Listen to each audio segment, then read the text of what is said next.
Hello, Mr. Kiran. I just logged in. Sir, you're on mute. I'll be with you in 2 minutes. Absolutely. I'll just let the participants in. Yeah, please. You have the host, right? Yeah, I will make you the host in a minute. Hi, Nazia. Welcome to the workshop. Hey, Nazia, just stay with us for a little while. Mr. Kiran Sidde will be with us very soon. Nice to see you, Nazia. Hey, hi. How have you been? Nazia, I guess you're on mute. You're on mute, Nazia. If you're able to hear me, kindly unmute yourself. Yeah, I'm good. How are you? Can you hear me? Yes, I can. I'm all good. Thank you for asking. So how did last week's session go? It was really good. It was really good. Fantastic. And the next day they had it in the morning. Last Sunday they had it in the morning, early morning, I guess 10:30 something. But we are in fasting month. So I couldn't be able to join last session the other day. Yeah, so I think yet to be confirmed, but I'm sure one way or the other, the learning should not be lost for you. Correct. Enthusiastic participant like you. Correct. We'll make sure that here or now somewhere it's going to be available for you. Yeah. So we will somewhere along the line as the workshop proceeds, we'll ensure of that. So how old is this child? He's going to be 6 next month. Of certain gracious age and fantastic workshops like this enables you to give the most to your child in their sphere of life. Wonderful. So let's just wait a couple of more minutes for a few more people to join us. Yes. Thank you. Thank you. You're very welcome. Swapna, please give me the host. Oh, sir, sorry, sir. Sir, you are the host because it's asking me to reclaim a host. You are the host. So it's showing that you are the host. But I don't have all the controls with me. Sir, I'll just leave so then log back in case if that makes it easier. No, right now what happened, it was asking for me to change the password because the password has become older. So I have changed it and logged in actually. I'll share the password. No problem. You share the password with me. But for now, it's showing that you are the host. So is it still showing that you do not have the... No. I seem to be the host, but I'm unable to remove the waiting. Disable the waiting. So I think they are joining in just like that because... No. I'm admitting. Oh, okay. And Norian, nice to see you for the workshop. So then let me leave and join back. Would that make it easier for you? Your parents will commence the session in maybe 5 minutes. Could I just know for how long will the session be? It's planned to be 45 minutes, ma'am, followed by a Q&A. Okay, all right. Good evening and welcome Tarani, ma'am, and Anita, ma'am. Good evening. Okay, Swapna, let me commence the session because it's already 5:05. Let people join. If you could have a look at, because I'm unable to disable the waiting room. Please have a look at the people trying to join and I'll commence the session. Please, I'm just here. Good evening, everyone. Some of you who missed last Sunday's session, let me tell you, not much is missed. Only one concept we dealt. We didn't go anything technical, but one very interesting concept we did, which is story narration and story building. How you take up a story and how you make create inferences, generate inferences from students. I mean children. I have this tendency to use the word students. Sorry. So how to generate inferences from children, and then how to build upon that story, like creating sequels for that story by generating creativity in the minds of children. By taking a very old and popular fable of hare and tortoise, we took an example, and only the single point agenda we kept on Sunday when we had a session at 11:30. Whereas I would request those who have missed Saturday's session among the people who are here, if you have missed last Saturday's session, I would request please try to get the recording of it from Team Skoolz and try to go through it because some valuable discussions happened there. Now, let me share my screen and commence today's session with all your permission. Please say yes if we are ready to go. Yes, we are ready. Thank you.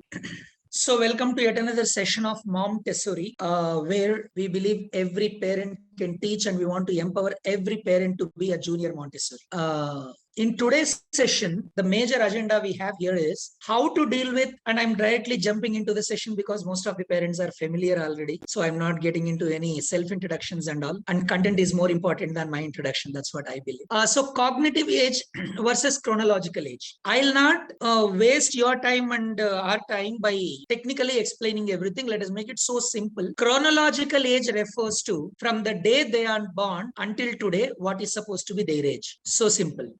Whereas Cognitive age, otherwise called as mental age, is whether they are on par with what is expected in terms of their intelligences, whether the child is on par with their chronological age, or more than that, or less than. Three possibilities are there. They are exactly, they are showing all the intelligences which are expected as per their chronological age, or they may be excelling that, or they may be below that. So this knowledge we need to build here today. And as I have already told you in the last session, this is supposed to be a workshop. This is not a preaching session. So 3 ground rules as usual. Number 1, you have to participate, very actively participate. And number 2, you have to be brutally honest while giving your responses, because it is for your awareness we are doing this. We are not trying to, please anybody, or you are not trying to give your results to anyone. 1 minute, I would like to switch on my light. Thank you. Hope I am better illuminated now. Yeah. So that is second thing. So be brutally honest with your responses. And number 3, most importantly, have pen and paper in hand. Again, I'll wait for 10 seconds if some of you have to procure pen and paper, but everyone must have a pen and paper in your hands, or at least a device to type, maybe your mobile or your tab, something where you can type something. Okay.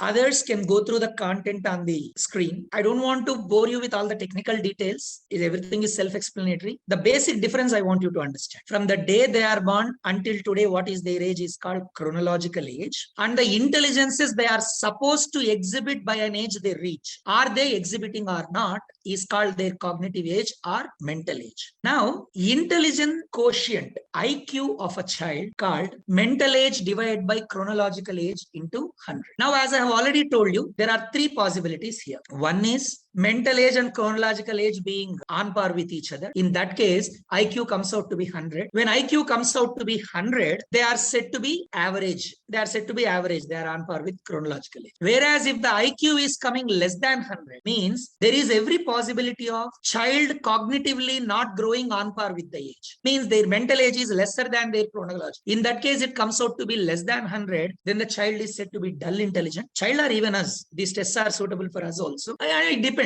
The way we test the child and the way we test ourselves will be different. And of course, like I did last session, this session also I'll be doing it for both adults and children. If this IQ value comes out between 110 and 119, that is a high average child. If it is between 120 and 129, it is superior child. And if it exceeds 130 and goes up to 140, then the child is said to be genius. Okay. Now, understand our own IQ levels as adults. What are we now? What is our mental age now? See, this formula is clear. Only thing we need to check is whether our mental age and chronological age comparison. That itself will tell you whether your IQ is above 100 or below 100. And that is enough. If you know whether your IQ is equal to 100 or above 100 or below 100, that is enough. Okay. Hope everyone is clear with the definition of intelligence quotient. Welcome, Sheetal ma'am. Hope you have joined. Yeah. So please say yes if you are clear with the meanings of the 3 words. Mental age, chronological age, and IQ. Fantastic. Now let me move on. Hope everyone is ready with your pen and paper. We are going to assess your mental age now. All of you know your chronological age. You know your date of birth. Now we are going to assess our own mental age through a simple psychometric test, like we did on Saturday also,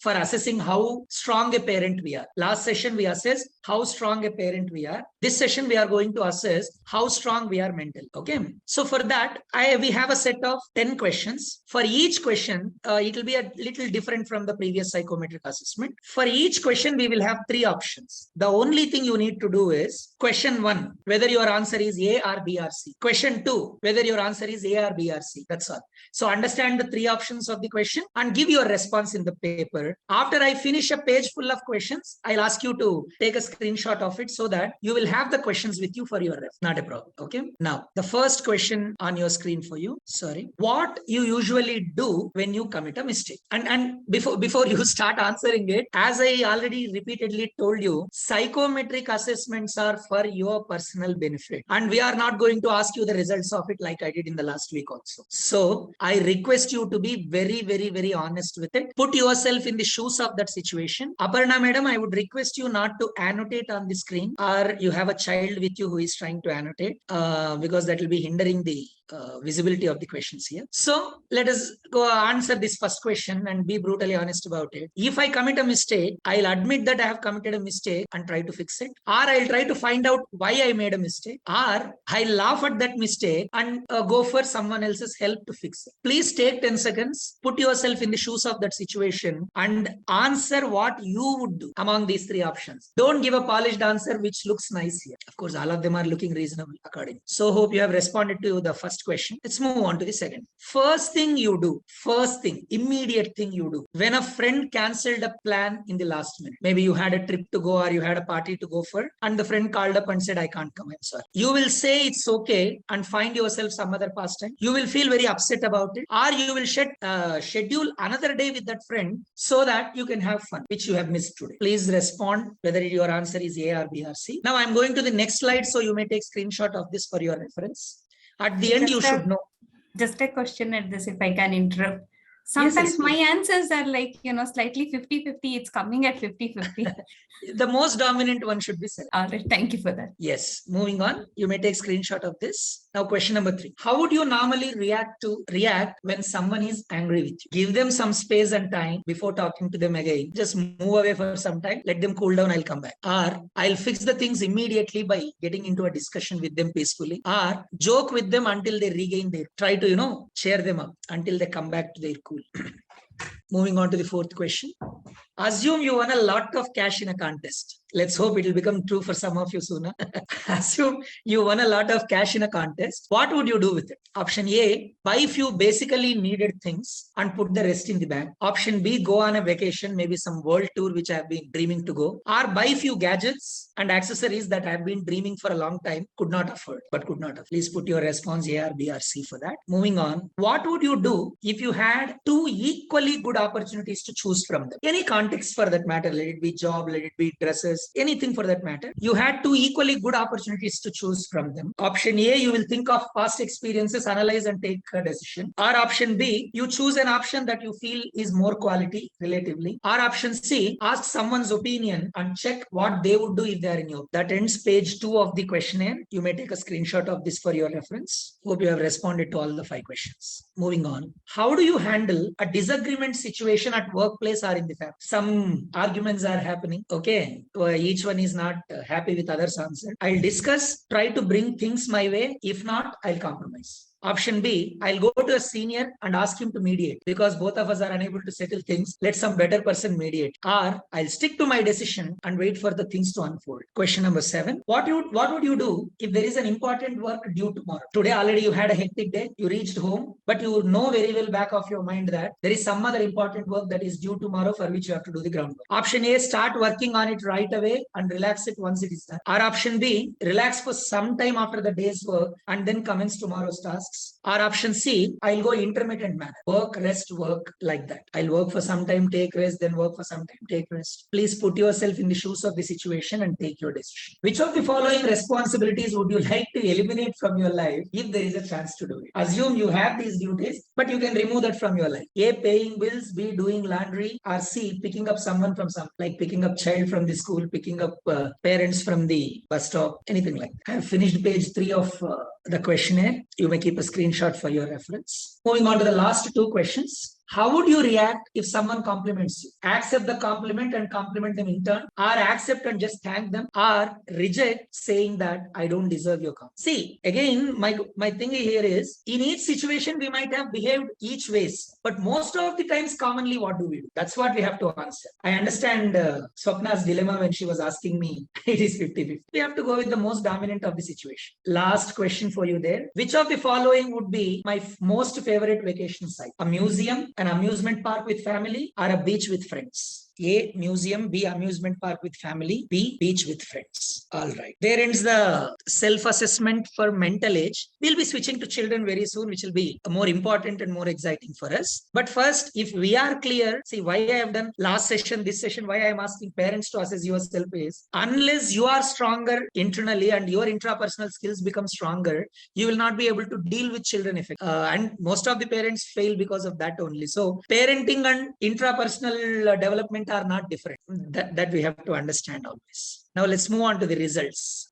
Look at this. Now, logic is simple and calculation is left to you. You are not reporting the result to anybody. It's for your assessment. If for these 10 questions, you had highest number of responses, say 5 or 4 or 6, whatever that is. If you had highest number of responses for responses in the form of option A, for most of the questions you had option A, then your current mental age is 40 to 55. You are a self-assuring person. You are a self-aware person and you have a matured thinking. If you responded B for most of the questions, your mental age is 20 to 40. You are slow in decision making. Your approach is practical and you are an ultimate solution finder. Means you may be a little late in finding a solution, but ultimately you will reach it through your practical approach. If for most of the questions your response was C, then your mental age is 10 to 20. You are a child inside. You are still a child inside and you are a bit quick and emotional while making a decision. Your approaches are a little immature to your age, which is not bad. Again, none of these qualities are bad. Each one has a different personality, that's all. You may be lacking awareness of consequences of an act or a decision. So you just proceed without thinking of what may happen if I do this,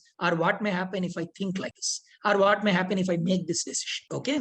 Now, it's very simple. I know most of you must be between 30 and 40, if I'm not wrong. If anybody is younger than that, I'm very sorry. So if you had option A, highest response, then your IQ is more than 100. If you had option B as the highest response, then your IQ is equal to 100, I can say. If you had C's as highest response, your IQ is below 100. That's how simply we can assess our IQ levels. Now comes the question, the intelligences of children. So far, are you clear? Have you become aware of your personal IQ levels? All of you, please say yes. Yes, sir. Did you like knowing about yourself? Yes, sir. Okay, thank you. Swapna, what do you say? As always, 442 is my score. Oh, good. I'm That's split. fantastic. I think my mental age is somewhere between 20 and 55. Yeah, that's good. That's good. No, you can always take above 100 as your IQ. Thank you. Moving on. Now, before I talk about intelligences of children, I would like to introduce this guy to you. His name is Howard Gardner. He's a developmental psychologist from USA, a fantastic scientific personality who has written more than 200 articles and 30 books revolving around only one thing, that is how to utilize the concept of analyzing child's intelligence in developing classroom methods as well as in making right career decisions for the children. He is our contemporary. You can even find his videos in YouTube and he'll be often posting also. He'll be often giving interviews also to people. How many of you have heard of Howard Gardner and his multiple intelligence theory? If you have heard, please say yes in chat or over mic. Should I take that's none of you? All right, then it's glad. Okay, well, somebody responded. Princess? Sheetal ma'am knows Howard Gardner. I'm happy. Now, what Howard Gardner argues basically is across the world, starting from India to America. I'm sorry, I'll mute everyone. You can unmute when you want. So across the world, starting from India to America, I'm glad some mother knows. I'm sorry, your name is not clear, but I'm glad you know Howard Gardner and multiple intelligences. And third time I'm saying, across the world, starting from India to America, everyone tries to assess the cognitive abilities of the child and then decides their intelligence. Only scholastic tests are given, like English or their local language, mathematics, science, social studies, humanities subjects. Only through scholastic assessment, intelligence of a child is measured, which is a wrong thing, Howard Gardner says. And in India, that is too much. Even today, see, like Mr. Vidyanath was saying in that power parenting session, Brenda ma'am, that's fine. I'm happy. Okay. Even today, Howard, in India, over the 100 years, so many things changed, but still our classroom approaches have not changed. 30 plus students who may be having different abilities, different talents are taught by the same teacher, the same syllabus. We conduct the same test and we expect the same result, which is the sad thing of our education system as on today. And that's what exactly Howard Gardner argues. And he says all the available intelligences of the child can be categorized into 8 different types, which he calls the multiple intelligences.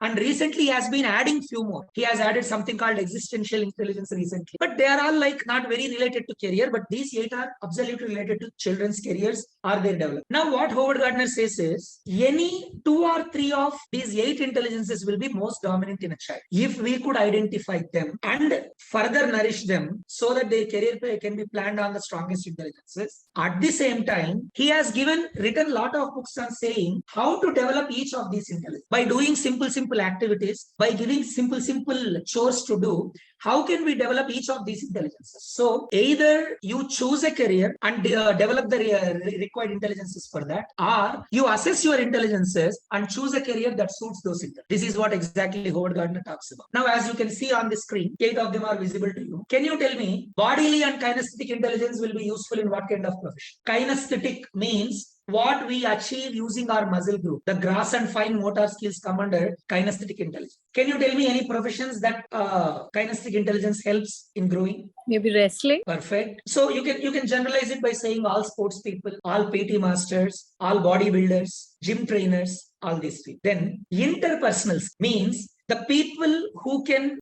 understand the others, who can influence the others, who have that magnetic personality of, being said that, oh, wow, I would like to listen to him for some. This is called interpersonal intelligence. What professions would need? Teachers.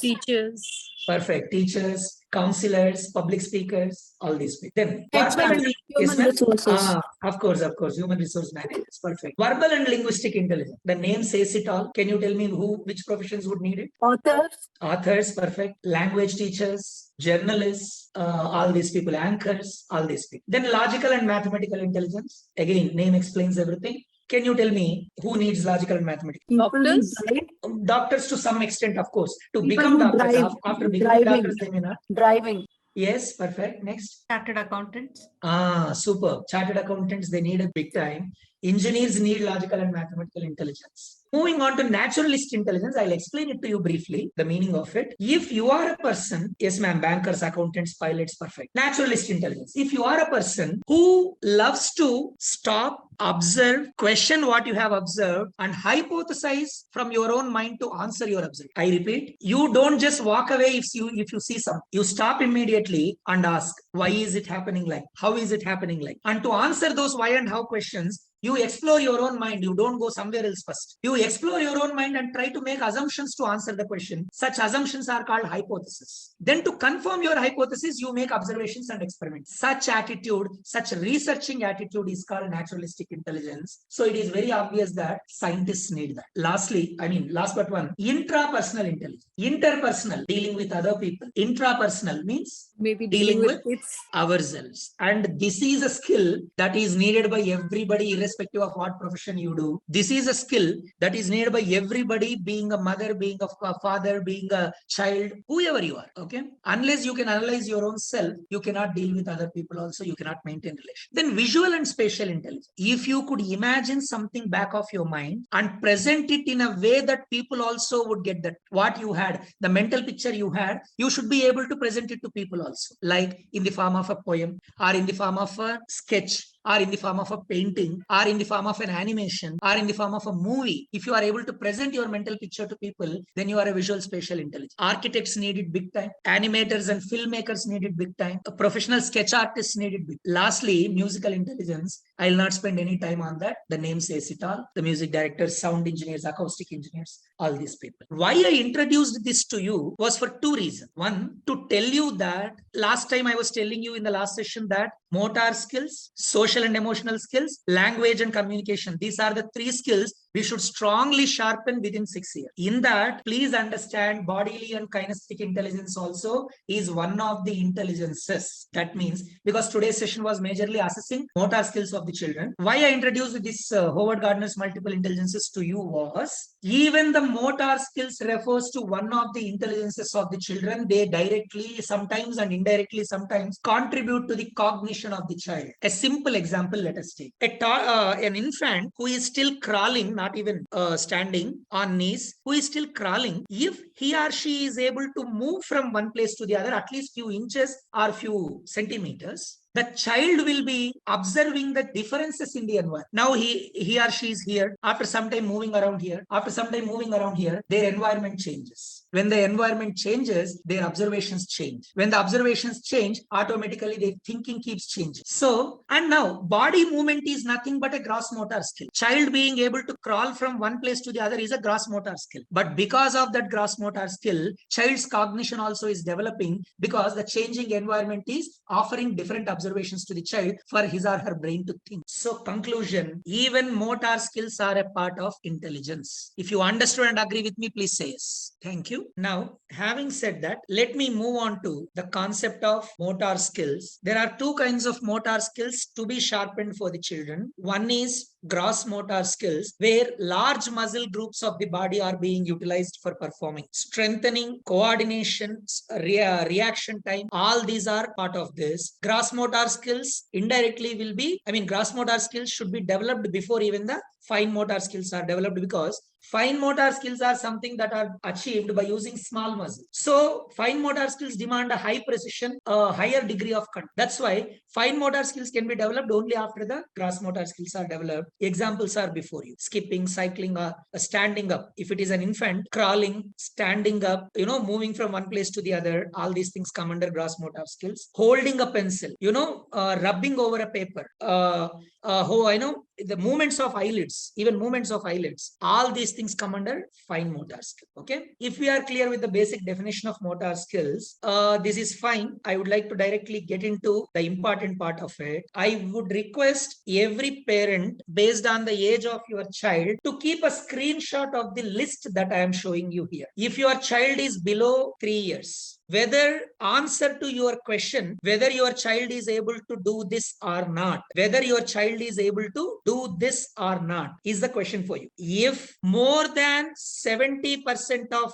for more than 50% of these questions, means if you have 10 questions here, if for more 5 or more than 5 questions gave, if your answer is no, then your child's mental age is less than the chronological. Their IQ is less than 100. Whereas for more than 5 of these activities which we have mentioned here, whether they are able to do it or not, if your answer is yes, then your child's mental age is on par with the chronological age. IQ will be 100. Now, I'll be showing you a checklist for higher age groups, right? You can try the activities presented in higher age group for your child who is in lower age. And if your child is able to perform some of those higher age group activities seamlessly, then your child IQ is more than 100. Intelligence quotient in terms of kinesthetic intelligence we are talking. For cognitive intelligence, for emotional intelligence, we'll be dealing with during the further session, next session. In today's session, I am talking about their IQ level in terms of their kinesthetic intelligence. Parents, did you understand my instruction? I want everyone to say yes or did you understand my instruction? Yes. Thank you. So quickly I repeat the instructions.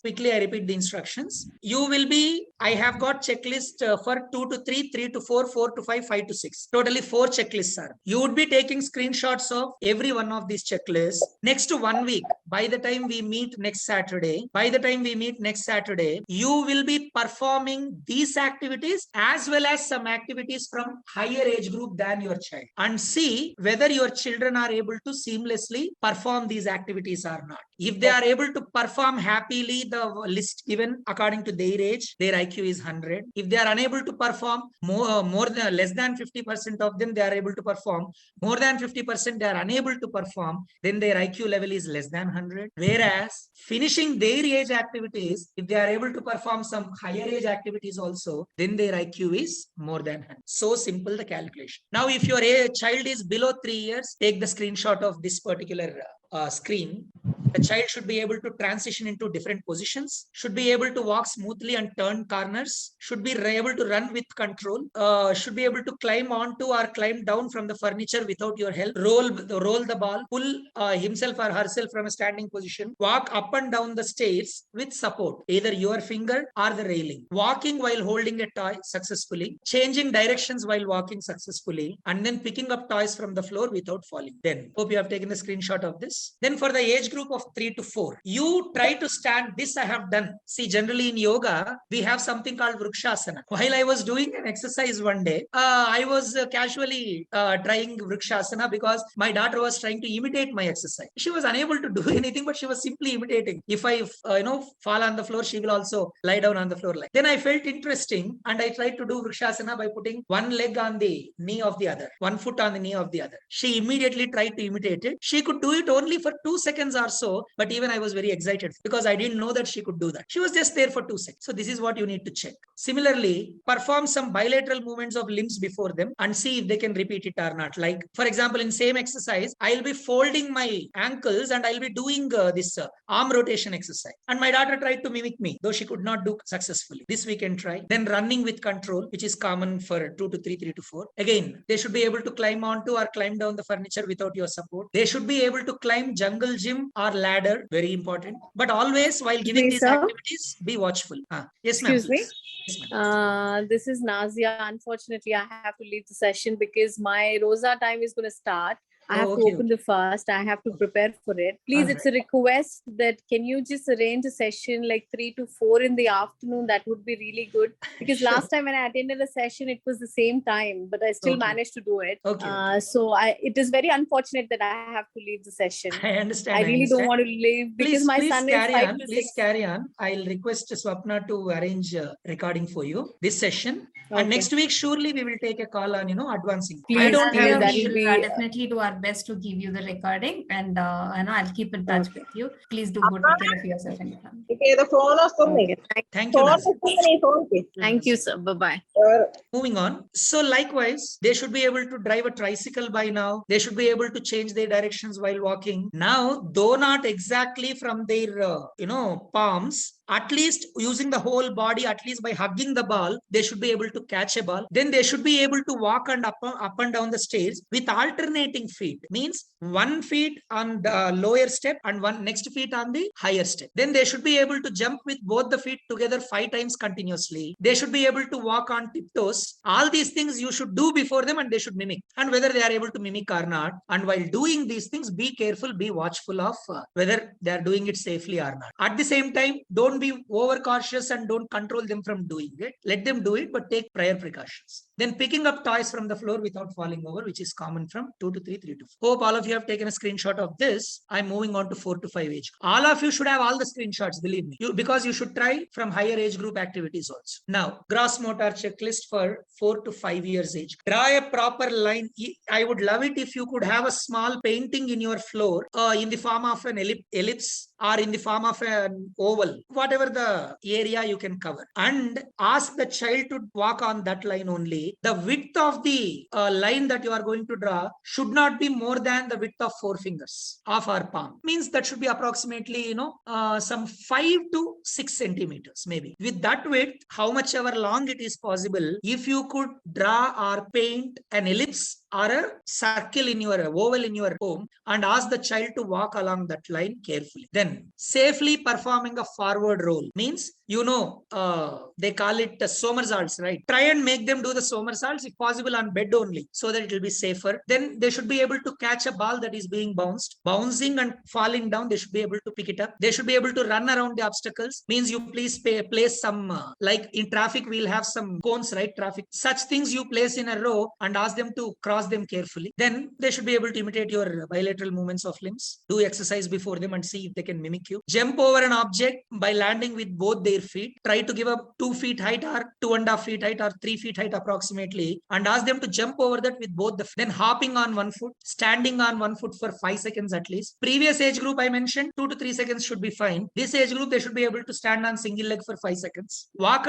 up and down stairs with alter feet. Kick a ball forwards. I think all are self-explanatory. Let me see if there is anything I need to explain. Yeah, that is jumping 10 times in a row, maintaining the distance of jumps. Means they should be able to maintain a constant distance of their jumping and they should be able to jump continuously 10 times. And lastly, catching a ball with hands, using arms instead of using arms and body. Only hands they should be able to. Keep a screenshot of this. Lastly, 5 to 6. All are self-explanatory. Hanging from a bar for at least 5 seconds. Stepping forward with leg on same side as throwing arm when throwing a ball. Very interesting. Very interesting. Throwing arm and stepping leg, both should be same, like they do in baseball. So something like this, you have to give them practice, take them to a ground and ask them to do these things and see if they are able to successfully do or not. And this represents represents the basic requirement of their motor skill. Okay. Please take a screenshot of this. I'm stopping the sharing. So there ends my today's presentation, parents, wherein, as I promised you in the last session, I have given you an assessment method for checking your child's kinesthetic intelligence quotient. Next 1 week, spend at least 20 minutes daily. This is what we told you while we were promoting the session for you. 20 minutes a day to get your child's school ready. Now, please understand, you people are very ambitious parents, as I can clearly see. You have been regularly attending this session and you have become so familiar to Swapna that she is able to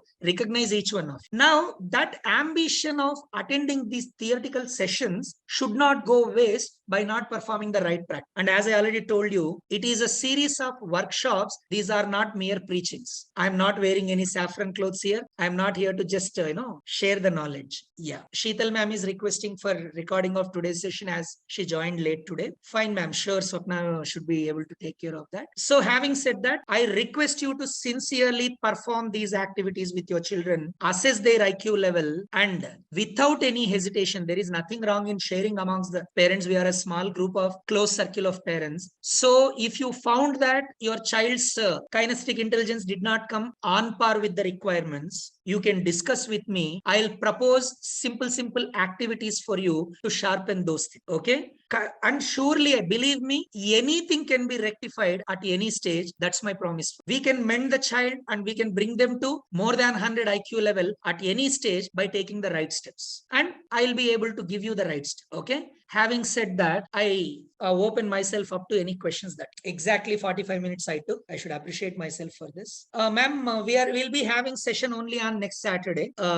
Sunday we don't want to go because parents also will be busy. Many more reasons. So we will be meeting next Saturday only. And like Mrs. Nazia was requesting, we will see if we could advance the session. What about rest of you? Are you okay with 3 p.m. to 4 p.m. on Saturdays? Participant, if you can participate in the chat, you can either text or unmute yourself. And yes, ma'am. 3 to 4 will be a better option because with Ramzan and all, no, it is very difficult for us with these timings. Thank you, Nurian. Appreciate your feedback and yes. Just a small request. Even though these 3 days also sessions might have been just I've been missing out in between. If you could just share the recording of all the 3. Yes, Nurian, that is definitely there, and we will share the recordings in the way it will not be possible for us to email it to every participant, but it will be accessible to each participant with Mr. Sidde's permission, and I will be giving you the information how you can access it. That being said, Skoolz and Mr. Sidde have always believed that knowledge has to be accessible and it has to be keeping our Sanatan Dharma and Hinduism at the core and keeping the patriotism at heart. That as a true and as a fact it is always enriching if you participate in a live session. Yes, it is true, but with the timing have been so hectic. Agree. And I'm just trying to be juggling, with one here.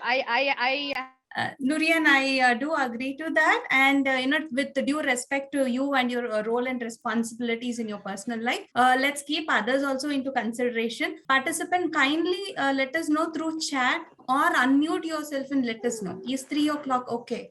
Yeah, 3 would be great because around 5 to 6 I usually have some other sessions as well. So it gets, I think, because Saturdays 3 to 4 is an easy time. The child is usually quiet, so it's easier for me. And 5 to 6 is her playtime. So I think 3 to 4, if it's a common majority, then that's fine. Thank you, Brenda, for that quick response. We'll take it into consideration. Right now, Mr. Sidde has opened up the floor for questions and clarification. If you have any questions, please shoot. Hi, yes, sir, Brenda. Hi, good evening. Thank you so much for your patience. I think Skoolz has been very good for me. And although we do these assessments in school as such, they would give us questionnaires. And of course, in homeschooling sessions, we have so many things that we go through. But when it comes to Skoolz, the way you people are taking live sessions, it's really helpful because I'm able to assess a lot of things. And sometimes, yes, feel happy about it. Other times I think that, okay, I need to work in that one area, although you don't actually have to emphasize on it. I think it pulls us to it. It's actually like a critical thinking session for me as well. So it's really helpful. What you're doing here is tremendous. It's very classic and classy. I would add both words to it, falling short of words. But I do have questions on, do you have separate sheets that you want us to use when you're talking to us about assessing the child? Would you recommend something that you want us to do on a regular basis without the child knowing it?